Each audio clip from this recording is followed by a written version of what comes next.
Hi అండి అందరికీ. ఇవాళ చెప్పే రెసిపీ ఆలూ శాండ్విచ్.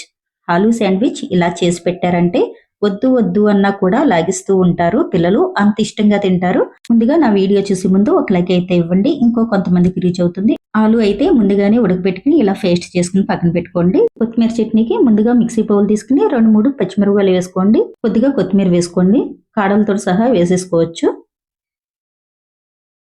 2-3 ఎల్లుల్లిపాయ రేకలు వేసుకోండి.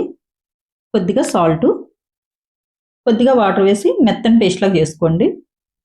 ఇలా మెత్తని పేస్ట్ లాగా చేసుకోవాలి. ఇప్పుడు స్టవ్ ఆన్ చేసుకుని స్టవ్ మీద ఒక కడాయి పెట్టుకోండి. తగినంత ఆయిల్ వేసుకోండి. ఆయిల్ కాగాక కొద్దిగా జీలకర్ర వేసుకోండి.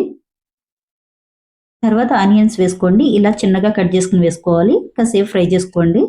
గ్రీన్ పచ్చి బఠానీ ఉంటుంది కదా, ఆ పచ్చి బఠానీ కొంచెం ఉడకపెట్టుకుని వేసుకోండి. బఠానీ వేసాక కాసేపు ఫ్రై చేసుకోండి. ఆనియన్స్ ఎక్కువసేపు ఫ్రై చేయక్కర్లొద్దు, కాసేపు ఫ్రై చేస్తే సరిపోతుంది. కాసేపు ఫ్రై చేసేసుకున్నాం కదా, ఇప్పుడు తగినంత సాల్ట్ వేసుకోండి. కొద్దిగా పసుపు, 1 స్పూన్ చిల్లీ సిప్స్ వేసుకోండి. చిల్లీ సిప్స్ వేసుకున్నాక కాసేపు ఫ్రై చేసుకోండి.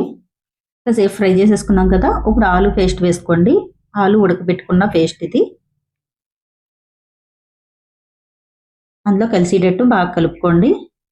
2 సెకండ్లు ఫ్రై చేసేసుకుని ఓ బౌల్లో తీసేసుకోండి. ఇప్పుడు 1 బ్రెడ్ తీసుకోండి. ఇప్పుడు ఈ బ్రెడ్కి గ్రీన్ చట్నీ అప్లై చేసుకోండి. ఈ విధంగా మొత్తం అంతా అప్లై చేసేసుకున్నాక ఇంకో బ్రెడ్ తీసుకోండి. దీని మీద టమాటా సాస్ వేసుకోండి. టమాటా సాస్ కూడా అప్లై చేసుకోండి. టమాటా సాస్ కూడా అప్లై చేసేసుకున్నాక ఇప్పుడు ఆలు ఆనియన్స్ ఫ్రై చేసుకున్న పేస్ట్ తీసుకోండి. ఒక బ్రెడ్ మీద ఆలు పేస్ట్ పెట్టండి. బ్రెడ్ మొత్తం ఆలు పేస్ట్ ఇలా అప్లై చేయండి.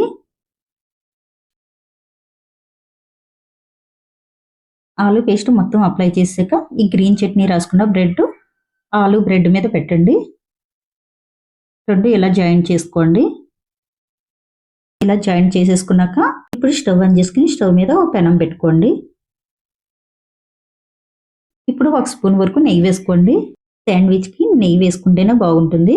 నెయ్యి హీట్ ఎక్కాక ఆలు పెట్టుకున్న బ్రెడ్ ఈ పెనం మీద పెట్టుకుని దోరగా వచ్చేలా కాల్చుకోవాలి. అటు ఇటును రెండోది కూడా పెట్టేసుకోండి. చుట్టూ నెయ్యి అప్లై చేసుకోండి. చుట్టూ నెయ్యి వేసుకుని మళ్ళీ బ్రెడ్ మీద కూడా నెయ్యి వేసుకోండి. ఇలా బ్రెడ్ మీద కూడా నెయ్యి అప్లై చేసుకోవాలి.